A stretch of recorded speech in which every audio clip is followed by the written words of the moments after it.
اور بھائیوں، آپ لوگوں کی کلیریفیکیشن کے لیے یہ میں بات یہاں پر اکثر لیکچرز میں ریپیٹ کرتا ہوں، یہاں پر بھی کر دوں کہ میری روٹی الحمدللہ تاحال دین سے نہیں جڑی ہوئی، اور میں اپنی ذات کی خاطر دین سے 1 روپیہ کمانے کو بھی قطعاً حرام سمجھتا ہوں۔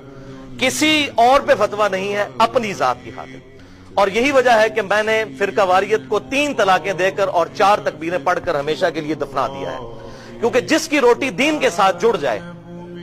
اور وہ فرقہ واریت میں پڑ جائے، وہ کبھی بھی آپ کو حق بات نہیں بتائے گا۔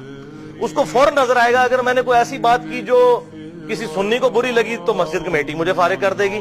اگر کسی شیعہ کو بری لگی تو وہ مسجد کمیٹی ذاکر کو فارغ کر دے گی۔ اس لیے روٹی بہت بڑا مسئلہ ہے، اور اللہ تعالیٰ سے دعا کریں کہ اللہ تعالیٰ اس دن سے پہلے کہ ہماری روٹی ہمارے دین کے ساتھ جڑ جائے، اللہ تعالیٰ ہمیں ایمان و عافیت کے ساتھ مدینہ شریف میں موت، بقیع غرقت میں مدفن، اور جنت الفردوس میں اپنے محبوب صلی اللہ علیہ وآلہ وسلم کے قدموں میں جگہ عطا فرمائے، آمین۔